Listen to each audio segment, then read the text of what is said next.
Pak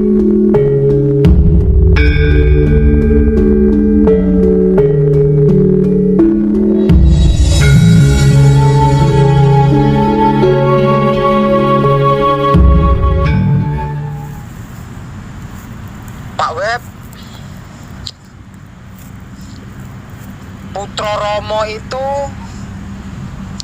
yang seperti apa dan bagaimana sih? Maksudnya? Maksudnya ciri-ciri atau tandanya kalau seseorang itu adalah Putra Romo, Pak Web.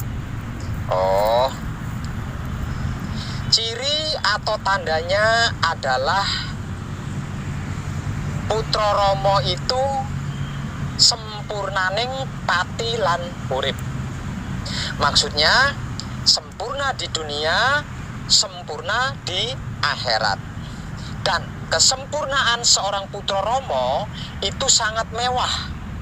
Dan lagi kemewahan, kesempurnaannya itu bukan hanya cuma dialaminya sendiri, melainkan hingga 7 keturunannya, ke atas dan ke bawah, ke kanan, ke kiri, serta ke depan dan ke belakang. Mantap, luar biasa kan?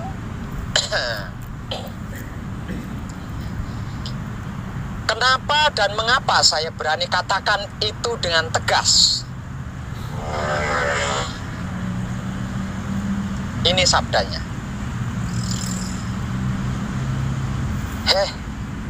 Putraning sun sami para satriya lan wanita mreneo sun jarwani.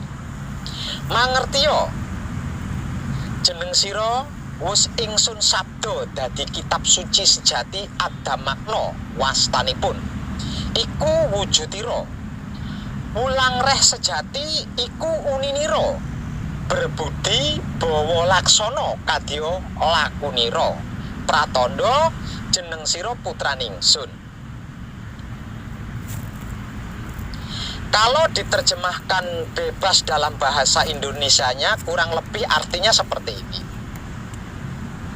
Wahai anak-anakku semua, para satria dan wanita, kemarilah aku beritahu. Mengertilah, dirimu sudah aku sabda menjadi kitab suci sejati ada makna, itulah wujudmu. Nasihat kebenaran sejati itulah bahasa dan perkataanmu. Bersifat luhur dan bersikap baik jadilah lakumu. Begitulah Kanjeng Rama sejati Gusti Prabu Heru Cokrosemono bersabda tiap kali memeluk, merengkuh dan membelai para satria dan wanita yang dia kasihi, yang dia cintai dan yang dia sayangi. Sungguh mewah kesempurnaannya, bukan? Dan tenan sangat mewah. Apakah panjenengan seorang Putra Romo? Putra Romo atau hanya mengaku sebagai seorang Putra Romo karena merasa mempunyai wahyu pancagaib dan menjalankan patrapnya? Itu bukan masalah dan bukan sesuatu yang penting. Yang perlu dikaji dengan kesadaran rasa yang sadar itu adalah pertama, sudahkah diri kita ini menjadi kitab suci sejati ada makna seperti yang tersabda oleh Kanjeng Rama sejati Gusti Prabu Heru Cokrosemono, yang artinya setiap gerak tubuh dan gerak hatinya selalu menjadi contoh dan teladan serta inspirasi yang sempurna bagi sesama makhluk hidup. Yang kedua, sudahkah ucapan atau perkataan yang keluar dari mulut kita ini menjadi wulang reh sejati seperti yang tersabda oleh Kanjeng Rama sejati Gusti Prabu Heru Cokrosemono, yang artinya setiap bahasa mengandung petuah atau petunjuk atau nasihat atau wejangan serta pelajaran yang sempurna bagi sesama makhluk hidup. Yang ketiga, sudahkah perbuatan dan kelakuan kita berbudi bawa laksono, seperti yang tersabda oleh Kanjeng Rama Sejati Gusti Prabu Heru Cokrosemono, yang artinya sifat dan sikap kedirian kita bisa menjadi motivasi dan inspirasi serta contoh teladan yang sempurna bagi sesama makhluk hidup.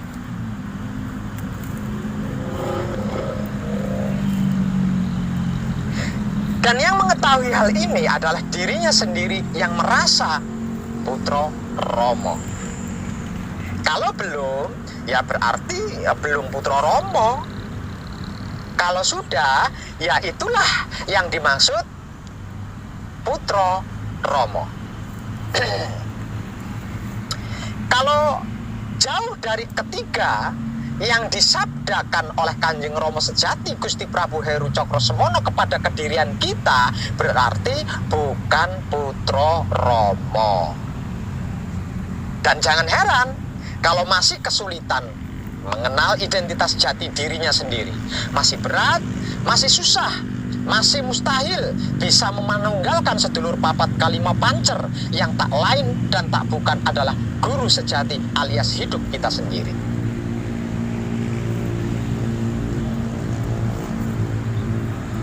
Sehingganya walaupun sudah mengerti, sudah memahami, bahkan sudah mengetahui apa dan bagaimana itu wahyu panca gaib dan wahyu panca laku, namun tetap saja akan mengalami dan melakukan hal-hal yang hanya pantas dilakukan oleh orang awam pada umumnya.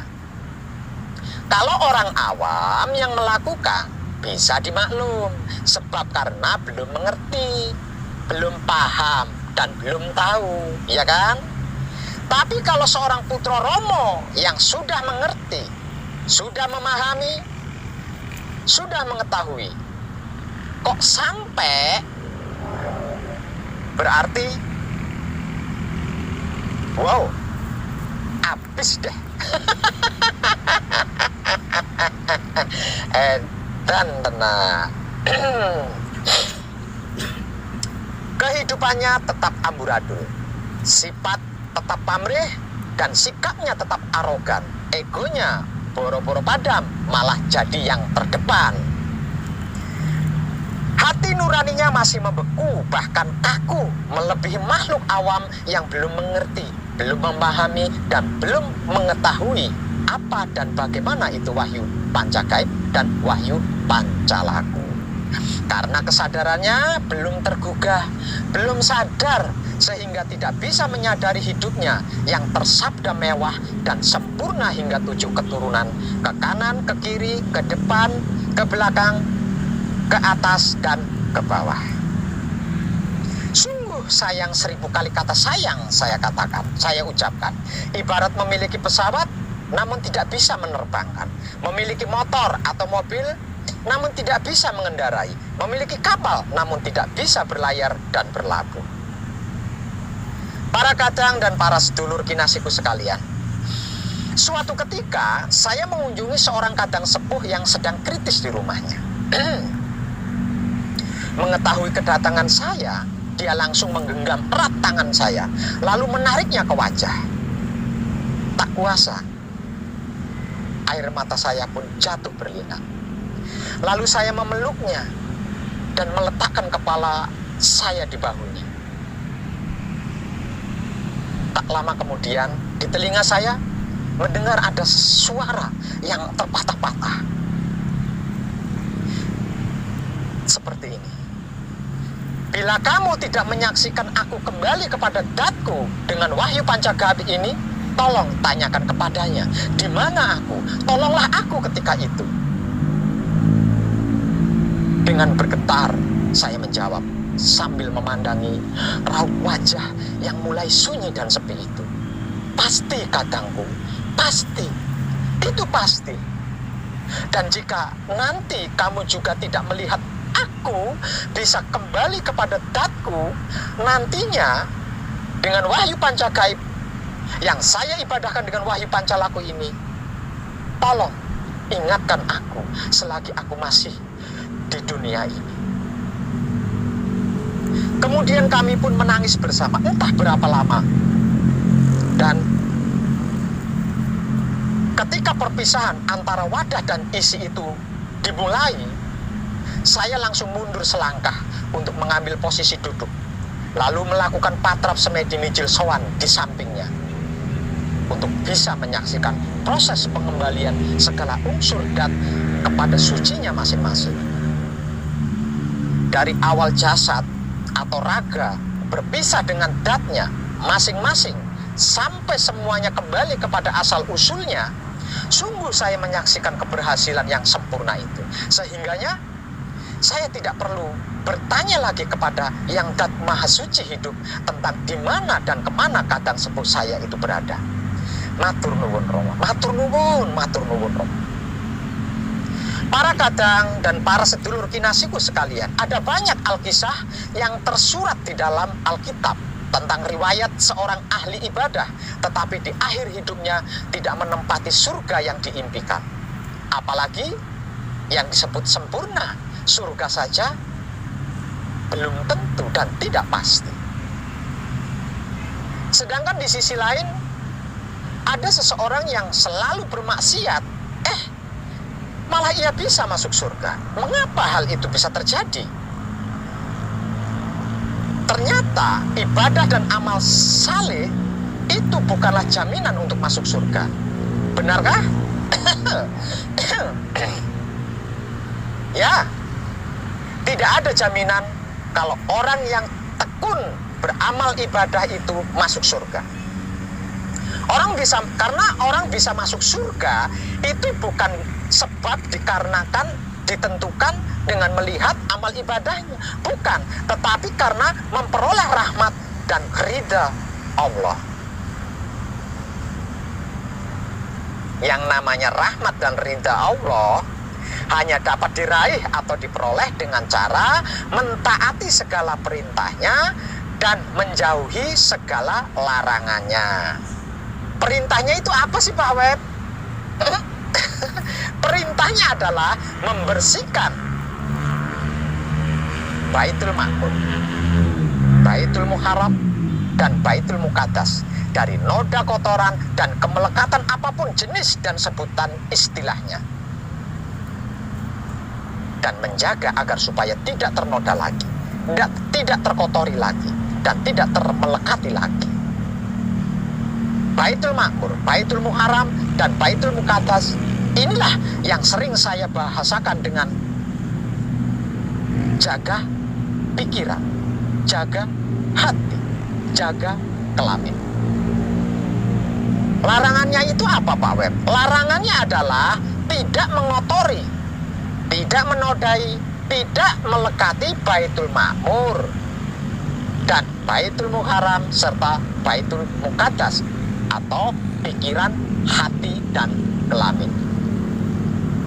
Kalau tiga Baitullah ini sampai terkotori dan ternodai serta termelekati oleh sesuatu apapun istilah sebutannya, bahkan Nabi Muhammad Sallallahu Alaihi Wasallam pun tidak berani menjamin seseorang masuk surga.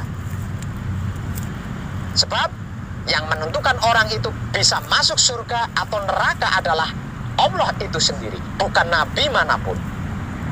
Seperti yang diriwayatkan oleh Abu Hurairah bahwa Rasulullah Shallallahu Alaihi Wasallam bersabda, tidak ada seorang pun dari kalian yang amal ibadahnya bisa menyelamatkan dirinya. Lantas para sahabat bertanya kepada Rasulullah, termasuk engkau juga tidak bisa menyelamatkan ya Rasulullah? Beliau menjawab, aku juga tidak bisa menyelamatkan kecuali bila Allah melimpahkan ampunan dan rahmat-Nya.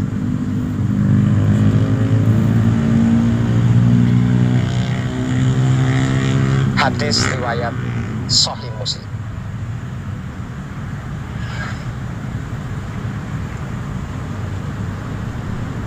Dengan demikian, seseorang tidak bisa mengandalkan amal ibadahnya sebagai jaminan bahwa dirinya nanti pasti masuk surga.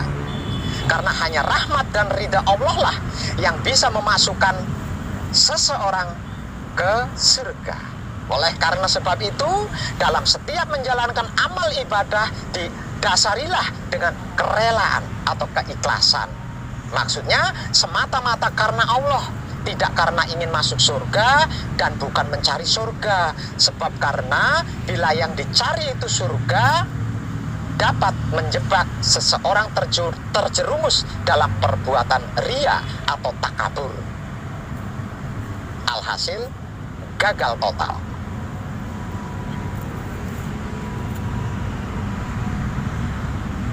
Dengan amal ibadah semata-mata karena Allah, siapa tahu kan Allah memberikan rahmat dan ridhanya.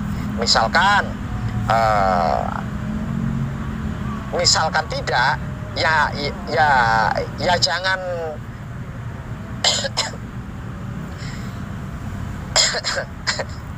ya jangan kecewa sama amal ibadah yang sudah dilakukan. Ya. Jikalau amal ibadahnya semata-mata karena Allah, siapa tahu kan Allah memberikan rahmat dan ridhanya. Misalkan tidak, ya jangan kecewa sama amal ibadah yang sudah dilakukannya. Ya tidak.